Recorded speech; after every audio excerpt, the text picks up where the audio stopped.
তো বলছে নাকি বাইরে বাংলা ভাষায় কথা বললে মুশকিল। হ্যাঁ মুশকিল হচ্ছে। বাংলায় কথা বললে মারলো। হ্যাঁ পুলিশ বলা আছে এই যেগুলো তো মেরেছে।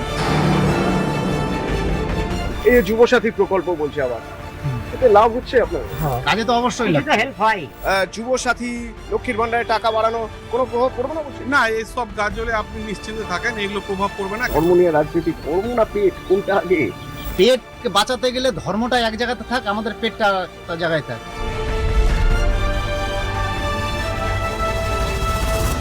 2011 থেকে এ রাজ্যের শাসক দল তৃণমূল, কিন্তু এই 2026-এ এসেও এখনো পর্যন্ত মালদার গাজল বিধানসভা তৃণমূলের হাতে আসেনি।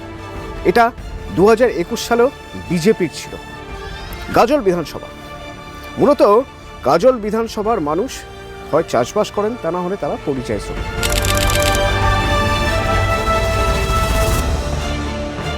এবার এই লক্ষ্মীর ভান্ডারে টাকা বাড়ানো, যুবসাথী প্রকল্প, এই সব কিছুর ডিভিডেন্ড কি পাবে তৃণমূল?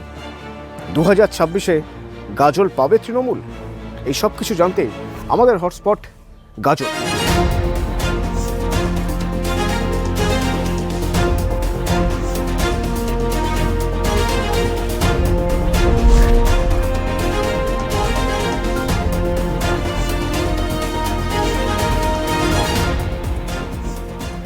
সবাই বাইরে খাটে।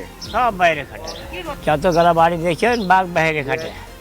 যার দুটো ছেলে পিলা আছে কিনা তারই বাড়ি তারই গাড়ি, আর যার নেই তো কিচ্ছু নেই, ফকির। এটা দেখতে পেয়েছে, ধানের তো রেট নেই, খাটছে মানুষ কি করবে, লেবারের রোজ নেই। আপনি যান কাজ করতে? কোথায় যান? গুজরাট। গুজরাটে কিসের কাজ? টাওয়ারের কাজে। টাওয়ারের কাজে। তো এখান থেকে মোটামুটি কজন জানতো? আমরা এখান থেকে যাই, অনেক লোক যাই। তো বলছে নাকি বাইরে বাংলা ভাষায় কথা বললে মুশকিল।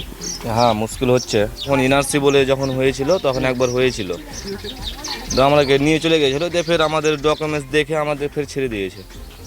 কোথায় এটা? গুজরাটে? গুজরাটি হয়েছিল।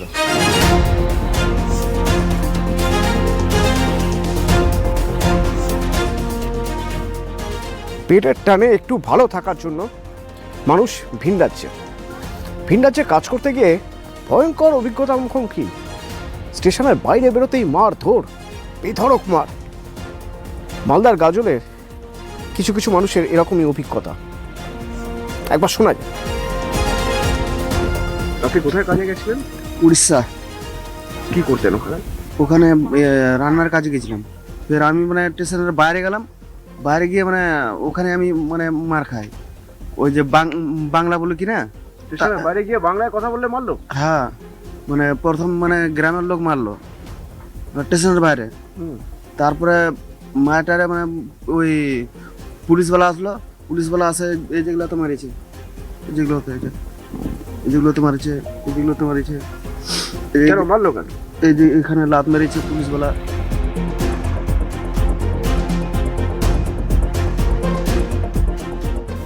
কেন মেরেছে কেন? বাংলায় বলছি। লাস্টে আমাকে মানে প্যান্ট জামা মানে সব ফুলে টুলে মানে মেরেছে আমাকে। যতগুলা মানে যাচ্ছে কি না উড়িষ্যায় সব কটাকে মারছে।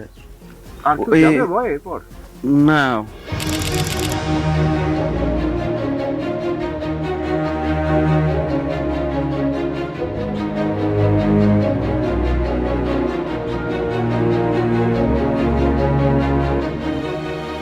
একদিকে এসআইআর চলছে, আর একদিকে পরিযায়ী শ্রমিকরা বাইরে গিয়ে বাংলা বললে নাকি মার খাচ্ছে। এই সব কিছুর মাঝেই ভোট আসছে। তো মালদার গাজলে এবার ভোটের ইস্যু কিসের উপরে ভোট হবে? মালদা গাজল তৃণমূল পাবে? যখন এইসব কথা বলছি তখনই আমি দেখছি যে এখানে চায়ের দোকানে বেশ কিছু মানুষ বসে রয়েছে। মূলত এরা যুব সমাজ। একবার দেখা যাক এরা কি ভাবছেন। আম আদমি ভোট দেবে কেন? এখানে তো মানুষকে এখনো বাইরে কাজের জন্য যেতে হচ্ছে। এখানে মানুষ বাইরে কাজের জন্য যেতে হচ্ছে, ওটা সিপিএম আমল থেকে, ভারত স্বাধীন হওয়ার পর থেকে একটা ট্রেন্ড হয়ে গেছে। যা বাইরে যাব এখানে 10,000 পেলে বাইরে 12,000 টাকা পাবো। আর এখানে কেন্দ্রের বঞ্চনার জন্য আমাদের 100 দিনের কাজ চলতে পারছে না। মানে মানে মানে আপনারা বলছেন সিপিএম এর ভোট রামের ভোট বামের ভোট রামে গেছে? হ্যাঁ, বামের ভোট রামে। মালদার গাজলে এখনো পর্যন্ত তৃণমূল কখনো জেতেনি। তো বলা হয় নাকি এটা বামেদের ঘাঁটি ছিল, তো সেই বামেদের ভোট রামেদের গেছে। এখানে বামেদেরই ঘাঁটি ছিল, কিন্তু মানুষ তারপরে তৃণমূল যে এসছে 11 সালে মানুষ যে আশা নিয়ে পরিবর্তনটা করেছিল, সেই আশাটা এখানটাতে মানুষের পূর্ণ করতে পারেনি এবং আগাগোড়াই মানুষ এখানটাতে কোনো সময় তৃণমূলকে আপন মনে করেনি। মালদার গাজল তৃণমূলের হাতে কখনো আসেনি, কেন, কি মনে হয়? আছে গাজলে অনেক দালাল আছে যে রাতের অন্ধকারে ই করে। তৃণমূলে এবার গাজল সিট তৃণমূল পাবে।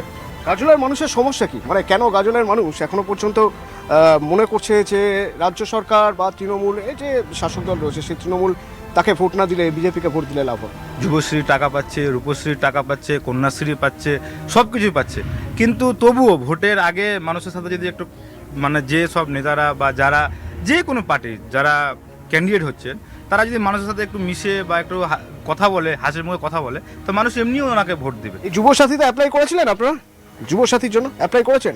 হ্যাঁ হ্যাঁ হ্যাঁ। তৃণমূলের যুবসাথী লক্ষ্মীর ভান্ডারে টাকা বাড়ানো কোনো প্রভাব পড়বে না বলছেন? না, এই সব গাজলে আপনি নিশ্চিন্তে থাকেন, এগুলো প্রভাব পড়বে না। যে এত এত প্রকল্প হচ্ছে, এত কিছু হচ্ছে, এই যে যুবসাথী প্রকল্প বলছে, আবার এতে লাভ হচ্ছে আপনাদের? কারণ হ্যাঁ সেটা তো 100 বার কিছু টাকা সরকার যখন দিচ্ছে সেটা তো সাধারণ মানুষের ঘরে যখন আসছে কাজে তো অবশ্যই লাগছে। হেল্প হয়। কিচ্ছু করছি না, বাড়িতে মাস গেলে টাকাটা পাচ্ছি যেরকম, সেই সঙ্গে যদি আমার যদি একটা কর্মসংস্থান বাড়ে, আমাদের পশ্চিমবঙ্গে এত কর্মসংস্থানের সুযোগ আছে, সরকার যদি সেই দিকে একটু নজর দেয় তাহলে হয়তো আমাদের মতন যারা যুবক আছে, এই যে আমরা বসে এখানে আড্ডা করছি, এই আড্ডা করার সময়টা থাকবে না তখন। চতুর্দিকে বলা হয় যে রাজনীতি করার জন্য রাজনীতি, ধর্ম নিয়ে রাজনীতি, ধর্ম না পেট কোনটা আগে? কেউ ঈশ্বরকে মানি, কেউ আল্লাহকে মানি তো এবার পেটকে বাঁচাতে গেলে ধর্মটা এক জায়গাতে থাক, আমাদের পেটটা একটা জায়গায় থাক। সরকার সরকারের মতন চলুক, সরকার প্রত্যেকটা ধর্মকে সমান জায়গা দিয়ে সবাইকে সেই জায়গাটায় নিয়ে আসুক যেখানে আমরা মিলেমিশে থাকতে পারি।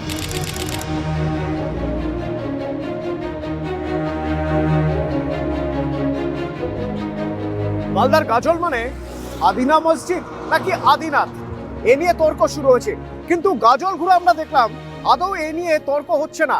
আসল তর্ক হচ্ছে কর্মসংস্থান নিয়ে, আসল তর্ক হচ্ছে ভাতা নাকি চাকরি, আসল তর্ক হচ্ছে যে এই রাজ্য থেকে কাজ নাকি ভিন রাজ্যে কাজ করতে যাওয়া, আসল তর্ক হচ্ছে মালদার গাজল এবার তৃণমূল পাবে নাকি এবারও অধরা থাকবে তৃণমূলের কাছে এই গাজল।